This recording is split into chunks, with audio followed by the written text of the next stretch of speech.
Hello guys, how are you all doing? My name is Rob of Rule of Two Review, and welcome back to another Q&A. So boy oh boy, it has been far too long since I've done an actual traditional Rule of Two Review Q&A. I used to do these things all the time. About every other month, I would put the call out on Twitter like I did earlier today, and I would ask you guys for questions. Ask me anything about video games, about the industry, about Nintendo or the Switch, and sometimes in the past it was even about the NX, believe it or not. Ask me about movies, or music, or Star Wars, or whatever. And it's so much fun. I've said it many times, it's absolutely one of my favorite kinds of videos to make. One of my favorite things to do for the channel. And I did put the call out a little bit ago. You guys came out in force, without question, the fastest and highest number of questions I got from you guys ever. I put the call out on Twitter and Facebook as I tend to do, so we'll do the normal thing. I'll start off with a bunch of Twitter questions that you guys gave me, and then finish off with some Facebook questions. Of course, if you do want to be a part of these Q&As and join in the conversation in the future, you are more than welcome, and you should follow me on Twitter or Facebook. I kind of prefer Twitter. I use it a whole heck of a lot more, but I do have a Facebook page. I do every once in a while interact with you guys, and the benefits of Facebook is for Q&As, you guys can ask me much longer questions. In fact, most people cheat and actually put more than one question in their post for the Q&As and stuff. So yeah, that's what's going on. Check that out. Please follow me on Twitter. I'm trying to kind of boost that following a little bit because I've been doing really well on Twitter lately, and I'm super active. So it's a great way to interact with me and to have me interact with you. So like I said, we're going to start off on Twitter. Let's go to today's first Twitter questions. I tried to get to as many as possible. There were many that I did not get to, but keep an eye out in the future and I will hopefully have a chance to answer your questions when I do those videos. So starting off with our first question on Twitter comes from Morgan at Meet McJangles. And Morgan asks me, with Nintendo's online service launching in September, do you think Nintendo will start to put more emphasis on online multiplayer with all of their games going forward, having some kind of multiplayer mode for all of their games, even if they never had any, basically? So, a very relevant question, because just a few days ago, Nintendo did finally confirm that September 2018 will be when their paid official final full online service will be launching. And of course, this question makes a lot of sense because now that we know when to expect it, and the fact that by the time it releases, it will have been a year and a half since the Switch launched, what is Nintendo planning to do to sell people on the service? Are they planning on having a larger library of online games? And I'm pretty sure that what Morgan is asking me is probably specifically coming from Nintendo. So it's tough to say, it's really hard to answer, because while Nintendo has been stepping more into the online realm and multiplayer gaming space the last couple of years, they don't have a lot of games or first-party properties that really take advantage of online. They're adding more and more all the time. Splatoon and ARMS are two recent, very new IPs that very much rely on the online play and the online network, so that's great to see. But by the time we hit September and the online service launches, Nintendo wants us to start paying them to play online, so how are they going to convince us to do so? Well, considering we're going to make it well past halfway through the year before this thing launches, you know, halfway through year 2, I feel like, you know what, they must be planning on dropping another couple of first-party Nintendo-made online IPs. I don't know what they're going to do. A lot of talk about Metroid Prime 4, and if they're going to add online multiplayer to that. I think that multiplayer is very possible for Metroid Prime 4. Of course, I don't think Metroid Prime 4 releases this year, but again, maybe I'm wrong, and so maybe Metroid Prime 4 is supposed to launch around that time, in which case, yeah, they could use that to help push it. Smash Brothers is a huge one. And, you know, part of what Morgan's asking is if Nintendo would add multiplayer to IPs that previously haven't had it online. I feel like Animal Crossing is a huge one. I've talked about that before. I think that it makes a lot of sense for an Animal Crossing to come out this year, and it makes a lot of sense for them to put a heavy online emphasis onto that console version of the game. I feel a new Mario Party that relies on online could make a lot of sense. Metroid, of course, is one that's never had online on a console game. They have had 2 handheld online-focused games, but never on a console game. So, long story short, yeah, I think they might try a couple of unique things or release some other, you know, just online games that between now and then that would help sell the service. I also think that we're going to get some third-party games that take advantage of online. I've said it many times, you guys have heard me.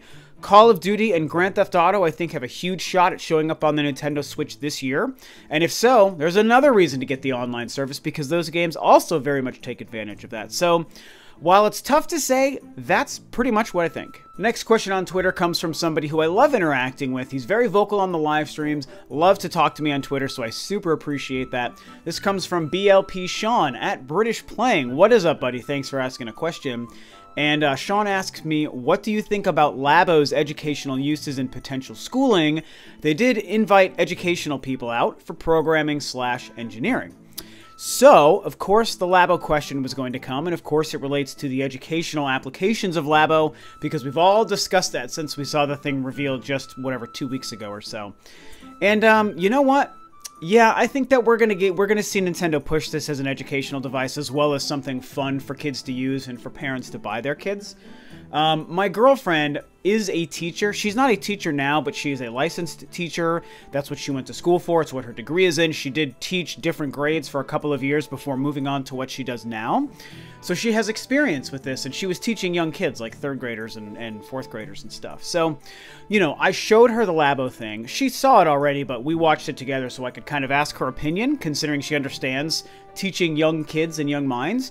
And, I mean, she jumped all over it. She's like, this is great. This has all the benefits that we've all discussed.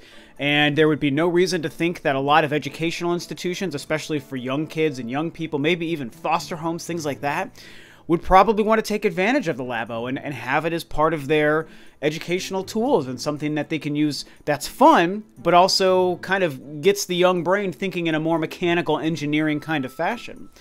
And of course, you know, Sean also refers to Nintendo inviting people out and educators out to kind of test the Labo in these weeks after the reveal, before the thing launches in a couple of months, which is great to see.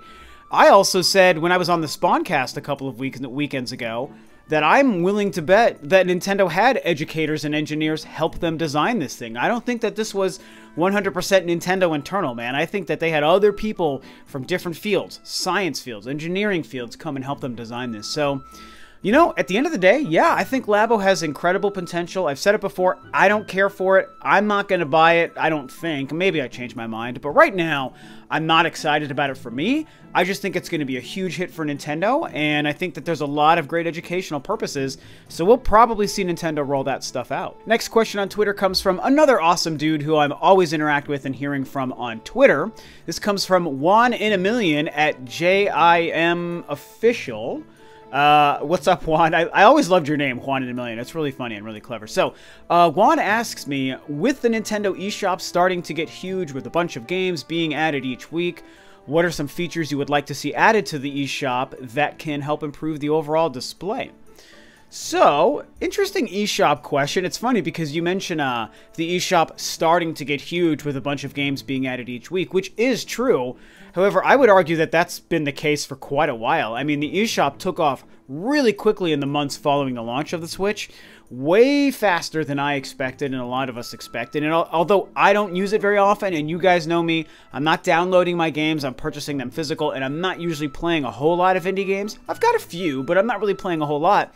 So it just really surprised me, but it's been great to see. I've only been happy to see the eShop doing so well, and now we're just getting so many games on the thing. It's incredible. Really, really good to see.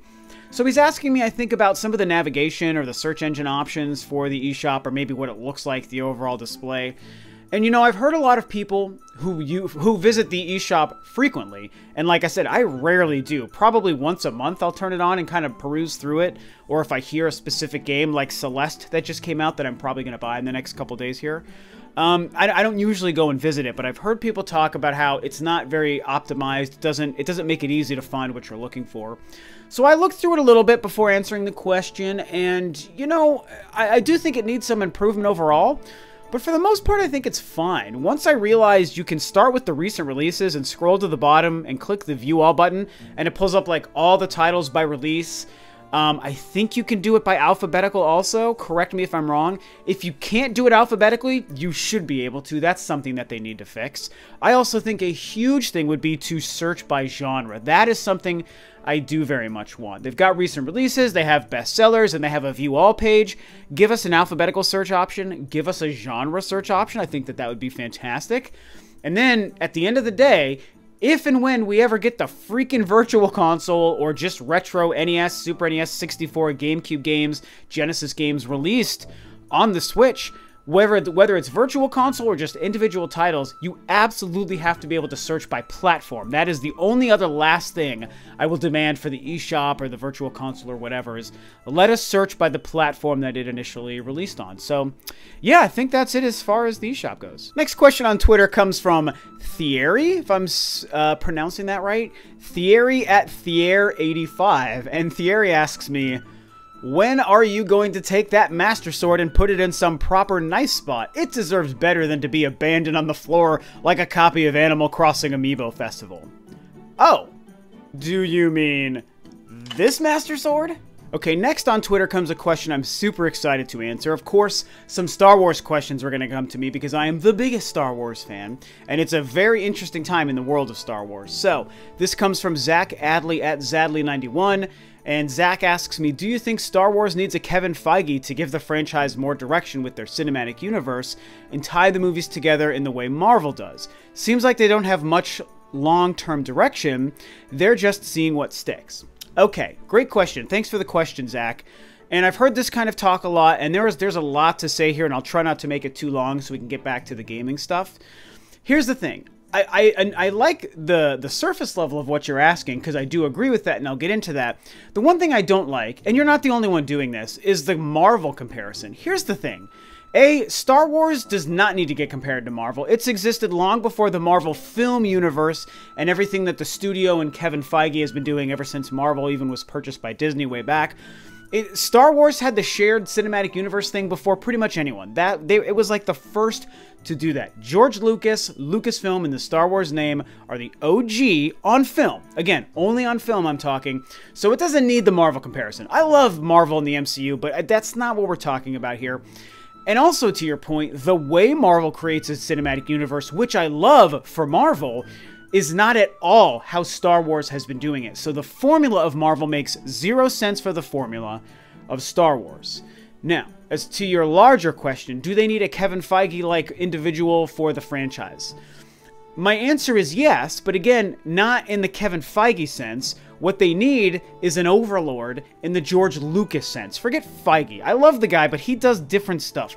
Lucas is the man. Lucas is the originator and the innovator, and Star Wars is his baby, his creation, and it's the way he structured the story, the series, the films, the TV shows, the expanded canon outside of that stuff.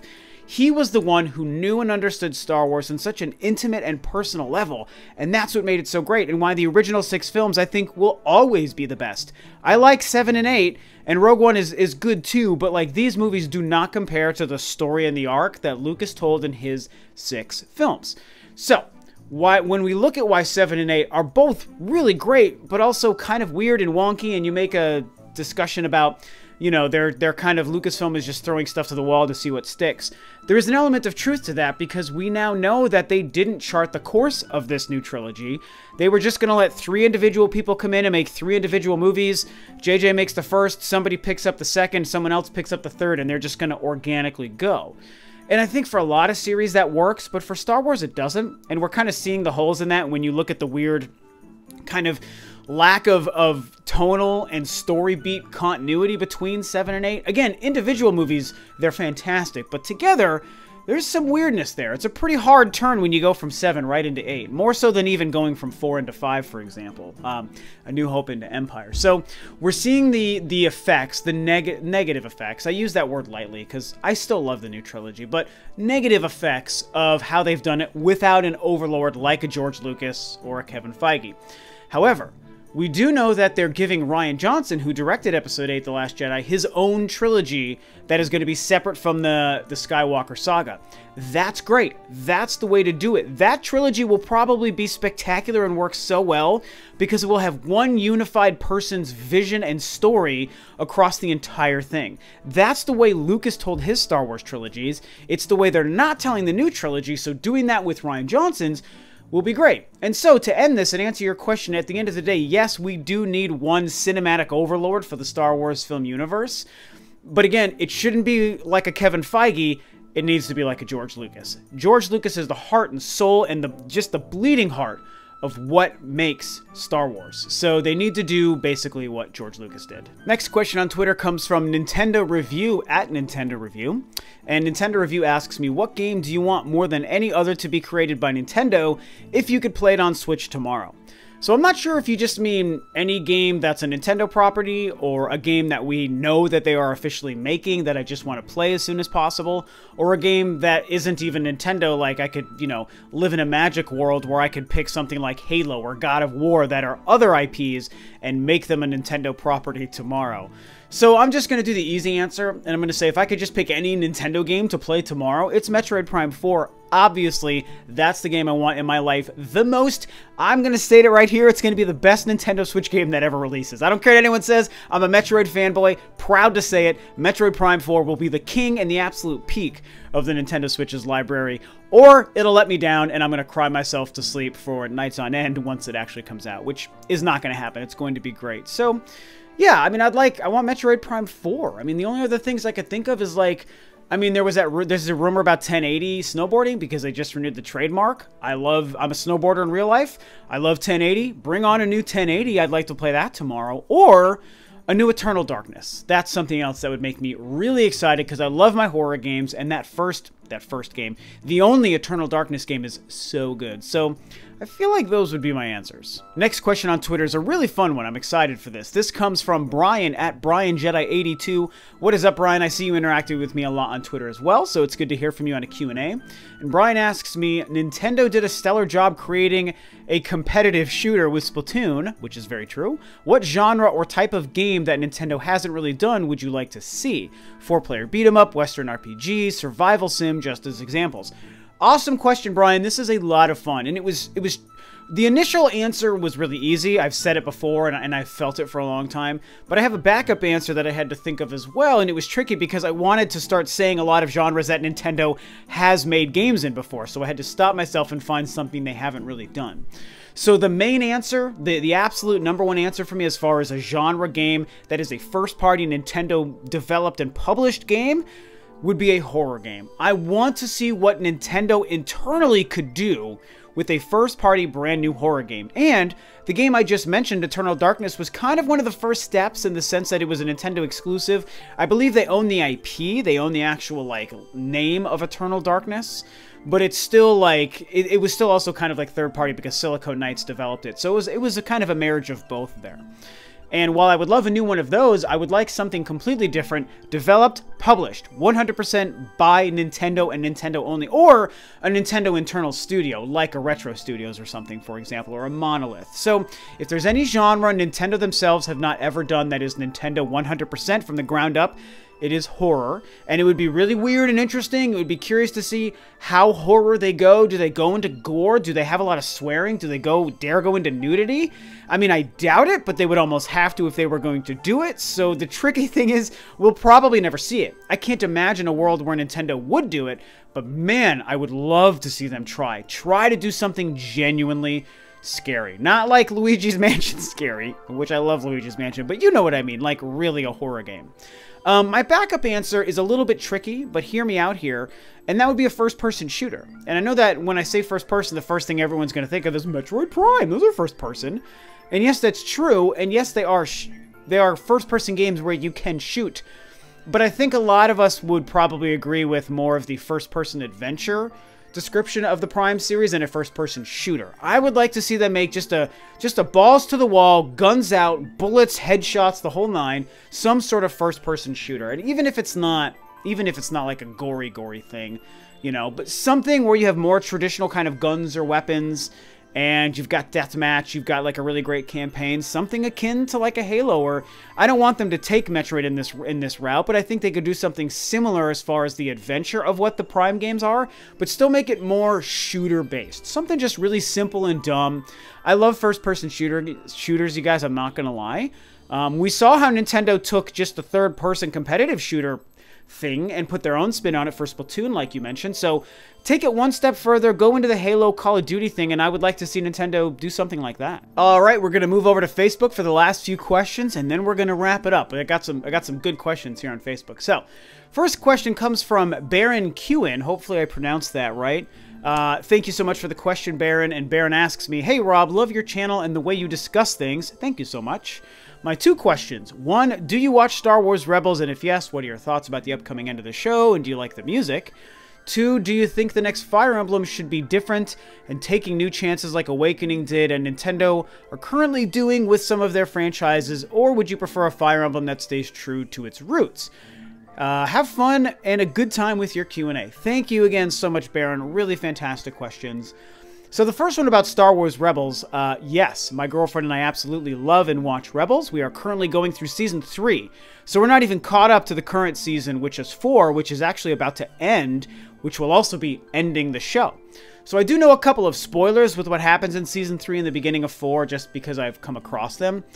But overall, to answer your question, yes, it's a fantastic show. Absolutely love it. Not as good as Clone Wars, but it's really, really close.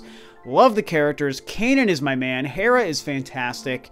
And I love, you know, they reintroduced Darth Maul. They reintroduced Rex, which is like the best clone trooper of all. It's a great kind of marriage of, you know, bridging from the end of the prequel trilogy all the way up to the beginning of the original trilogy, going from Sith to A New Hope. It's great. So it's a wonderful show. The music is fantastic, and we love it dearly. As far as the second question about Fire Emblem, excuse me.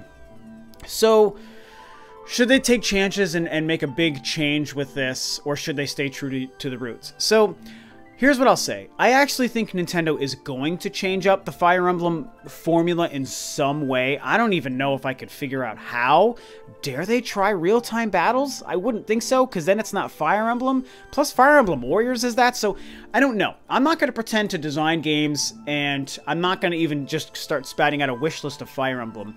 I'm just going to say that because they've seen success with Zelda and Mario and a couple of other games, like you mentioned, changing up and doing weird things, like even what they did with Kirby and the Rainbow Curse, for example, or Captain Toad. They've been doing a lot of weird things with their franchises the last few years, and I love that. I think they've succeeded most of the time. So I feel like the MO for Nintendo in the Switch era is to change up their tried and true formulas. So I expect Fire Emblem to be different. I just don't know how. Now, my preference, weirdly enough, it might be boring, but I kind of don't want it to change. I just like Fire Emblem the way it is. Just give me a bigger, better, a more beautiful, more epic and version of Fire Emblem. Maybe do something with like online. Give us a reason to have more of a replayability to it besides the story and who lives and who dies. I would like a different mode beyond just the campaign, but honestly, I don't really need too many changes to Fire Emblem. So, you know, I expect them to change it, and I think maybe you guys should too. Let's brace ourselves for that. But my personal preference would be to just leave it alone. Okay, next Facebook question comes from Eric McDermott, and Eric asks me, hey Rob, would love to hear your personal preference of the Virtual Console structure when it rolls out. Also, do you like Illumination as the studio for Mario? I feel like DreamWorks would have been a better choice, but since they seem to be partnering with Universal a lot, it makes sense. Does Mario talk? Does Charles Martinet do the voice? And also he asks, do you think fan expectations are higher or lower for Episode 9? Okay, so 2 good questions there. 3, actually. First one about the Virtual Console. I've said many times what I kind of would like them to do is to just start throwing games up on the eShop, man. I've said this so many times. That's what Neo Geo does. The games just go up for whatever $7.99 or $9.99 they sell for, and they're just there. They're just titles that you search for by King of Fighters or Fatal Fury or whatever. And I think they could do the same thing where they start releasing NES, Super NES, 64, GameCube, Sega Genesis, all stuff I've mentioned already. Just start throwing those up in the eShop. That works for me. They could make a Virtual Console storefront. They could make it a separate app you go into aside from the eShop. But I just feel like that's a mess, so I don't know. I would like the idea of just throwing the titles up there. We know what we're looking for. Like I said earlier, let us search by platform, and it's all good, and we've got everything we need. So, the Mario thing is interesting because I kind of don't really care. Not to downplay your question, because a lot of people are interested. A lot of people actually asked me to make a video about it, and I was like, you know what? Even as a big movie fan, I don't really care about this. The movie will probably be cool. I mean, it's not like I'm not going to go see it when it comes out. Of course I'm going to. It's probably even going to be very good. But I don't really have many feelings on it. I mean, sure, DreamWorks would have been fine. They've done great stuff in the past, but Illumination also does good stuff. I mean, I believe that's Despicable Me, and those are great movies, and they're going to be partnering with Nintendo. Miyamoto is going to be directly involved with this. Like, it's going to turn out fine regardless of the studio, so yeah, Illumination makes sense. That's fine for me. Oh, I think, yes, Mario is going to have to talk, and I would be shocked if Charles Martinet doesn't do the voice. but we'll have to kind of wait and see for more details on that. If they don't have Mario talk, what a weird hour and a half that's going to be, man. I don't think you can do that. So, last question. This is a big one. Do I think fan expectations are higher or lower for Episode 9? So for me, even though I struggled with The Last Jedi for a little bit, it's now become, I mean, absolutely a fantastic movie, having seen it 4 times. So I love it to death, and I think JJ is going to be a fine choice to finish out the trilogy because he made Episode 7. So my expectations are the same or higher, but I think that overall, fan interest is probably a smidge lower. And I think that Lucasfilm knows that, so they're going to work really hard to kind of repair fan relations. I think announcing the Obi-Wan movie that everyone wants and getting Ewan McGregor back on board. And also a really solid Star Wars celebration in 2019 leading up to Episode 9. I think that's the best way that they can kind of repair things for the people who have been soured on it. And I don't really agree with those people, but let's be honest, those people are there. A lot of people hated the movie. A lot of people don't like Rogue One or Force Awakens even. Some people are super down on the new era of Star Wars and the new films. So if they wrap up with Episode 9 properly and get people excited, I think it'll all work out. They just need to show people why Episode 9 is going to be amazing. One of the main things they need to do, and this has basically been confirmed, is they need to tie in all 3 trilogies into the final film. And I mean, they're going to do that. And I think when people see both the original and prequel trilogy represented alongside of the new characters in Episode 9, it's going to make everyone feel at home and everyone feel comfortable and wrap up the story well, and it's going to work out just fine. Okay, next question comes from Ian Morley, and Ian asks me, Nintendo CEO has mentioned a 7+ year life cycle for the Switch.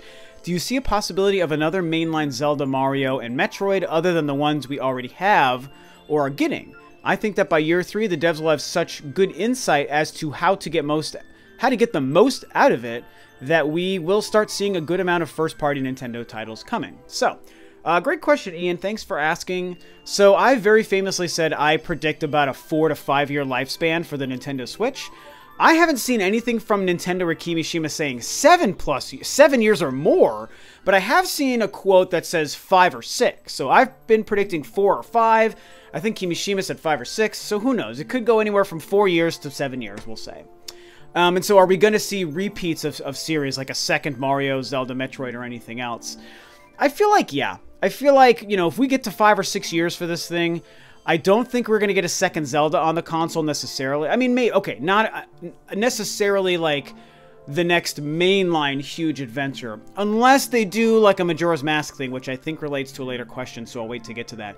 As far as a brand new sequel to Breath of the Wild, or a new Mario or a new Metroid, I think a new Mario is very, very likely. I think I could see them doing the Galaxy thing, where they did Galaxy 1 and 2. If they did Odyssey 1 and 2, and made Odyssey 2 just so good, just so perfect, I think it would go over well, and people would love it. You talk about by year 3, devs will have good insight on how to get the most out of the Nintendo Switch.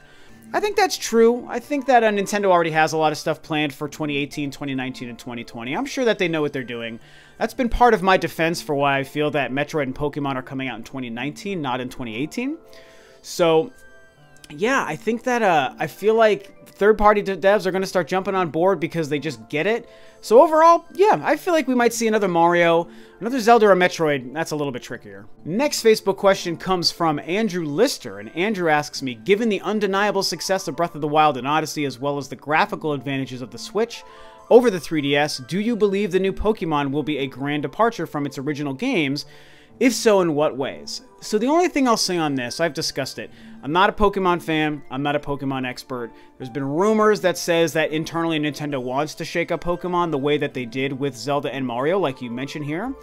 So I do absolutely expect them to do something new and unique to Pokemon. What it is, I don't know, because I don't really play the games and I'm not familiar with them. I just know that they're random battles. What are they? I don't know, like just random battles or whatever. I think just like coming across them in the world, and then they're just turn-based battles with Pokemon. So I don't know what they're going to do, but I expect it to be very different, and I'm hoping that it's different enough that it actually gets me excited, which I do expect. So yeah, I don't really know that I have much more to say on that other than I would expect a pretty big change for Pokemon. Okay, final 2 questions. Both come from some personal friends of mine. Actually, one's a personal friend. The other is my younger brother.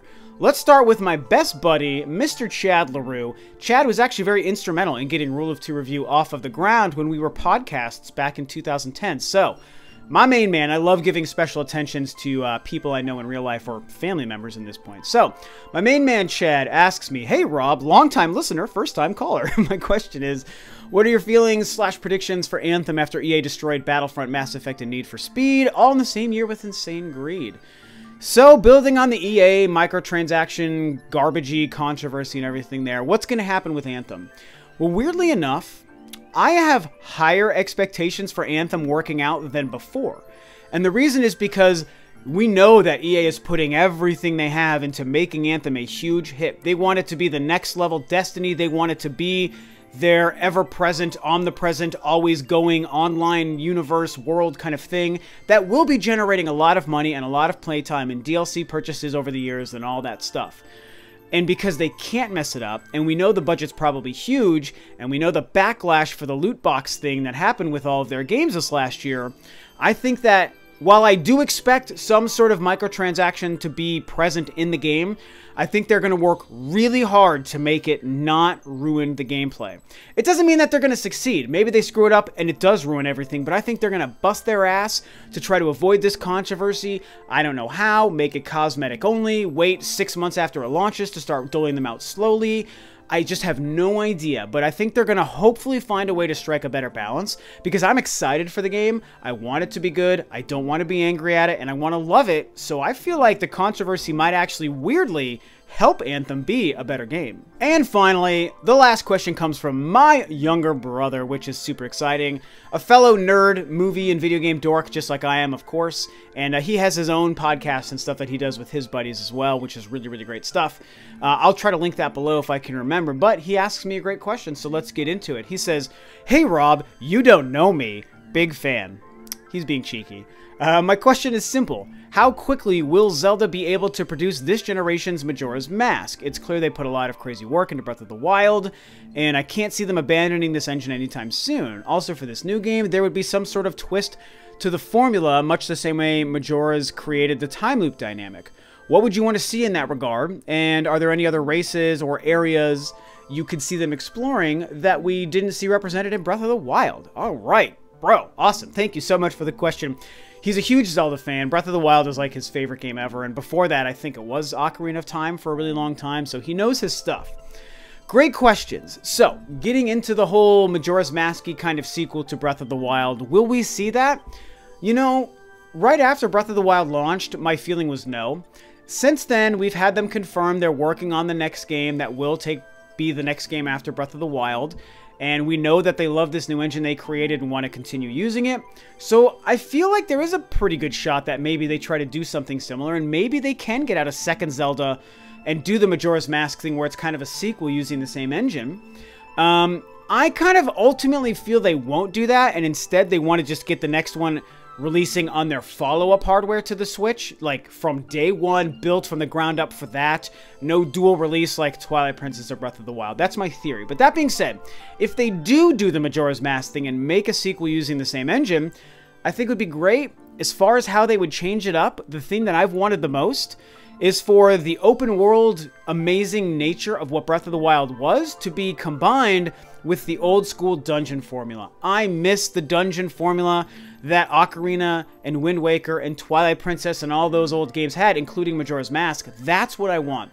Bring back the old dungeons, bring back a companion, but put it in the Breath of the Wild world using that engine. That is my dream.